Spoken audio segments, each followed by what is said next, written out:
성전을 중심으로 해서 우리의 삶이 세워지면 좋겠다 하는 생각인 것입니다.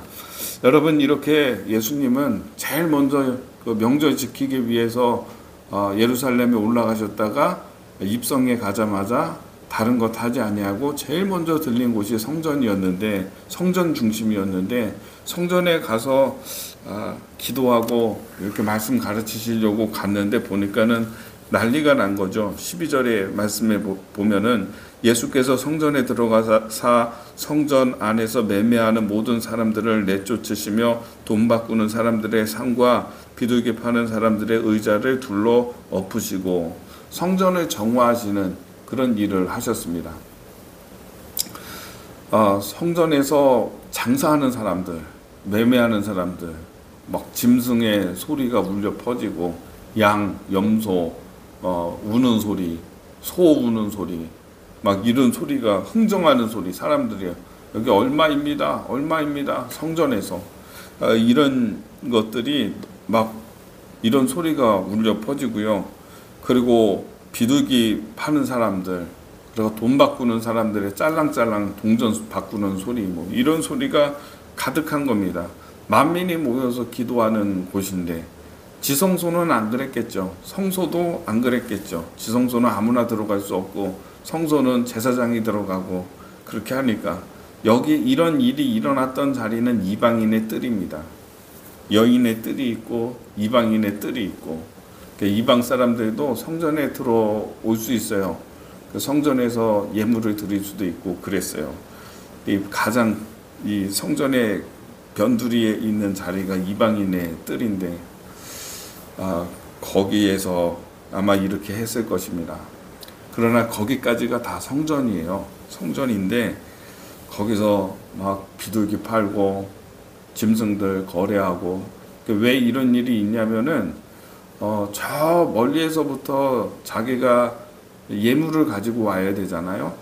짐승을, 어린 양을 혹은 염소를 이런 짐승을 가지고 와서 예물을 드리고 그 제물을 이렇게 바쳐서 제사를 드리는 것인데, 그래서 멀리 저 부산에서부터 혹은 저 멀리 막 수원에서부터 뭐 이렇게 가지고 짐승을 데리고 왔는데 그때는 멀쩡했는데 와서 보니까는 오랜 그 먼 거리를 왔기 때문에 이렇게 병들기도 하고 또 살이 빠져 있기도 하고 이렇거든요.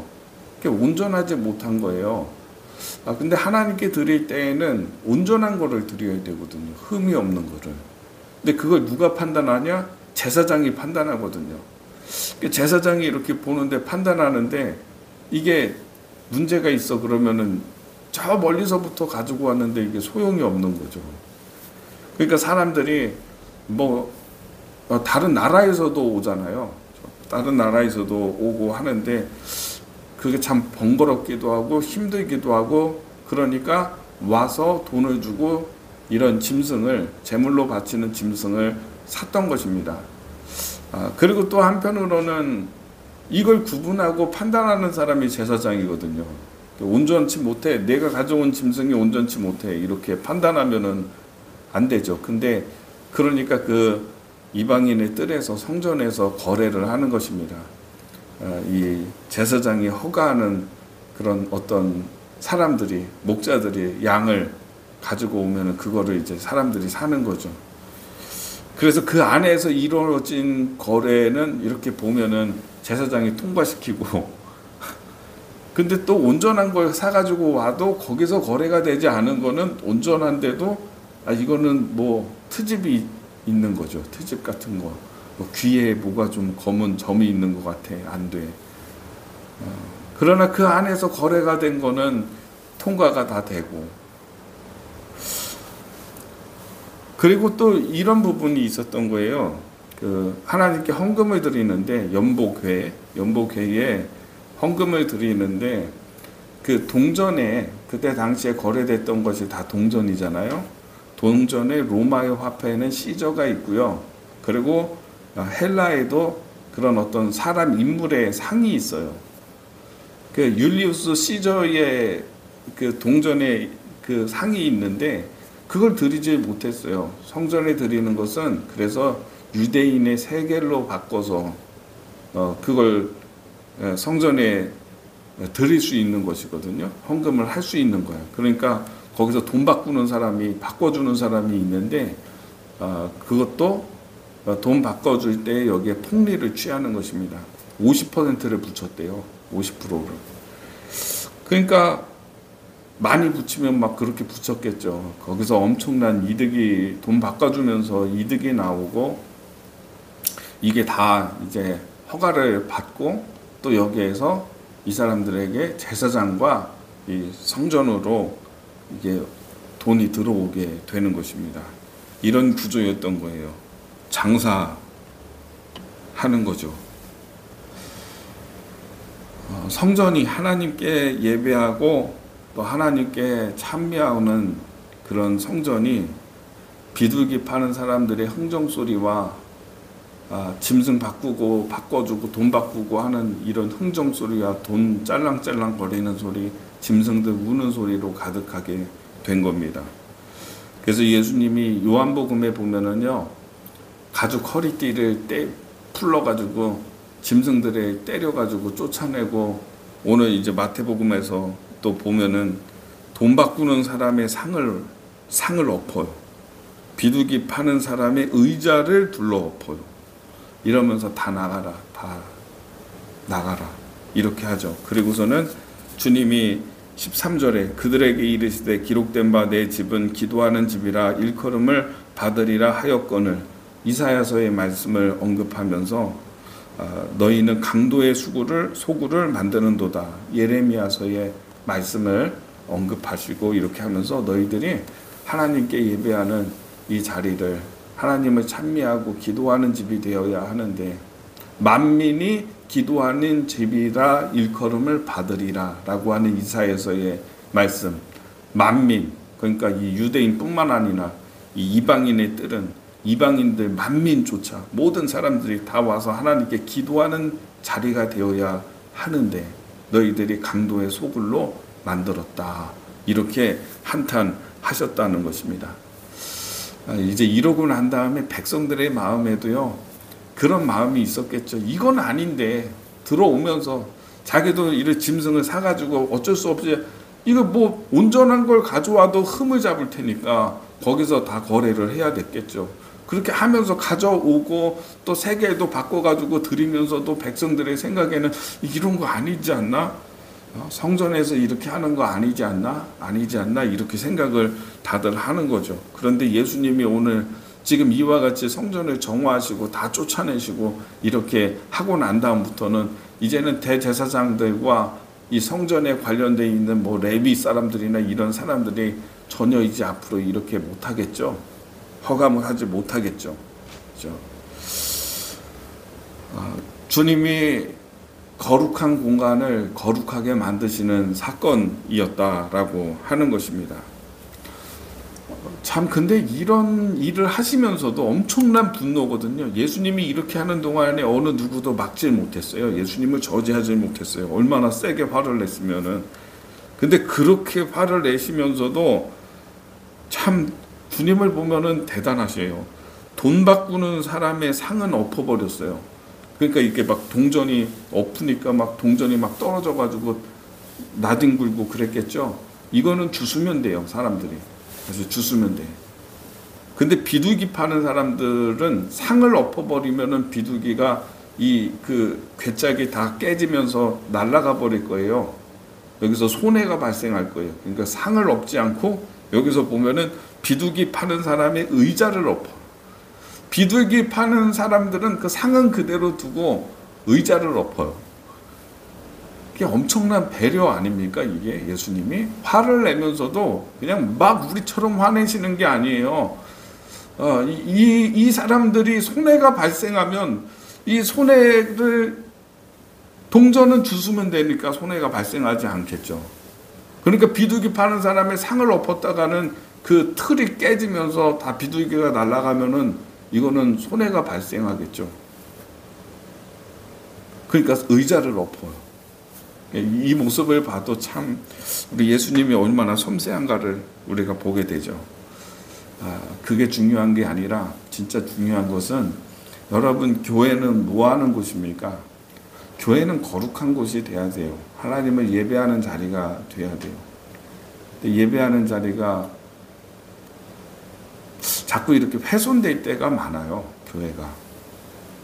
교회에서 하나님을 섬기고 하나님을 찬미하고 찬양하는 소리와 기도하는 소리와 하나님을 만나는 감격과 그 눈물이 보이지 않고 교회에서 장사하고 팔고 그리고 지금 하는 것처럼 이런 것들 인간의 편의대로 인간의 생각대로 인간이 좋아하는 대로 우리끼리 막 교회 와서 만나고 친교하고 즐기고 밥 먹으러 가고 그러다 자기들끼리 싸우고 그러다가 흔잡고 왜 이러는지 모르겠어요. 그래서 교회는 그냥 예배만 했으면 좋겠어요. 기도하는 것만 했으면 좋겠어요. 찬양하는 것만 했으면 좋겠어요. 교회 끝나고 나가서 같이 밥 먹고 놀다가 그렇게 막 뭐 이것저것 활동하다가 서로 안 맞고 그 다음날 사람들 이렇게 안 보이고 보면은 그런 것들이 많아요. 누구한테 실망했네. 누구한테 사람 냄새 맡고 교회가 세상보다 더하다 얘기하고 막 사람들이 입을 열어서 그런 얘기가 나오잖아요. 여기 젖먹이와 어린아이의 입에서 나오는 찬미가 들리는 자리, 그 자리가 교회가 돼야 되는데 왜 그러고 있냐는 거죠. 예배 끝나면 집에 가세요. 그냥 뭐 이것저것 만나고 뭐 하고 2차, 3차 다른 활동들 그것보다도 중요한 거는 저는 하나님 만나는 것 같아요. 예배하는 것 같아요. 기도하는 자리 같아요. 우리 안에 이 거룩한 자리가 하나님을 만나고 하나님이 우리 안에 있는 하나님이 구분하시는 거룩한 자리가 있어요. 이게 깨지고 이게 세속화되고 이러면은요 하나님이 분노하신다는 사실을 예수님이 분노한다는 사실을 오늘 말씀을 통해서 깨닫게 되기를 바랍니다. 여러분 안에 그 어떤 것하고도 타협할 수도 없고 만질 수도 없고 침범당하지 말아야 하는 거룩한 공간이 있어요. 거룩한 공간이. 교회는 하나님을 찬미하고 하나님을 만나는 눈물이 있어야 되는 거예요. 세속화되고 교회가 화려하고 멋있고 깨끗하고 뭐 그러면 뭐 하나요?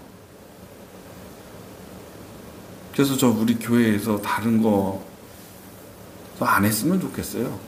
예배하는 거에 좀 집중했으면 좋겠어요.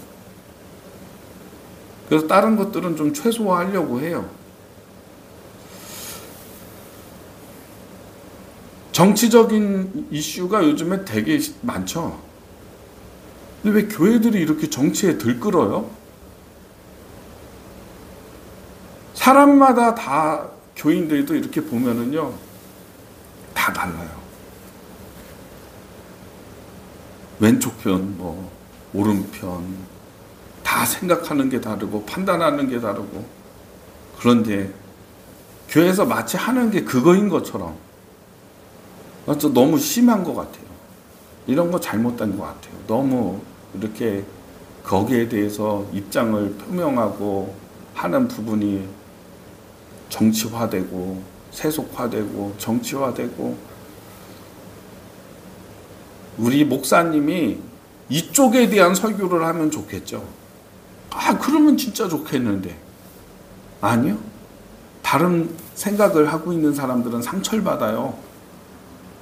이쪽에 대한 설교를 하면 다른 사람은 그냥 설교 시간은 듣고 있어야 되잖아요. 다. 저는 이게 일종의 폭력인 것 같아요. 듣고 있어야 되잖아.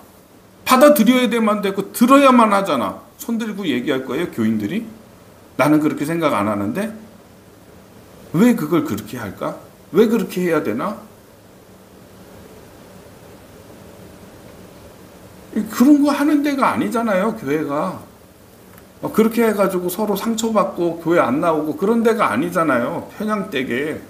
그래서 가능한, 저는 그런 얘기를 안 합니다. 그런 색채를 드러내지 않으려고 합니다. 교회가 해야 되는 거는요, 하나님 예배하고 찬미하고 하나님 잘 섬기고 하나님 만나고 거기에 기도 소리가 있고 찬양 소리가 있고 하는 거지, 본질을 떠나면은 힘을 잃어버리는 거예요. 맛을 잃어버리는 거죠. 오늘 우리 안에 이 거룩한 공간, 이걸 지키기 위해서 정말 투쟁하고 싸우시는, 사실 예수님이 이런 사건을 통해 가지고 이런 일이 있고 난 다음에 이후에 일어나는 일은 예수님 죽이겠다고 결의하는 거였어요. 저거 안 되겠다, 저거. 대제사장과 서기관들, 바리새파 사람들 모여가지고 죽여야 된다, 예수.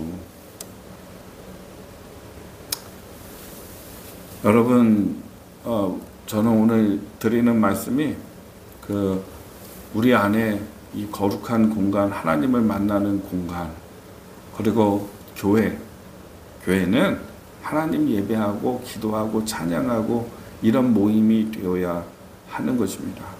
벗어나면 안 됩니다. 거룩한 것은 거룩하게 지켜야 되는 것입니다. 사랑하는 모든 성도들, 자기가 하나님 만나는 거룩한 공간을, 여러분 안에 있는 거룩한 공간을 세속화하지 말고 다른 것으로 채우려고 하지 말고 오직 기도와 찬송 소리로 채우는 복된 여러분의 신앙생활이 되기를 예수님의 이름으로 축복합니다.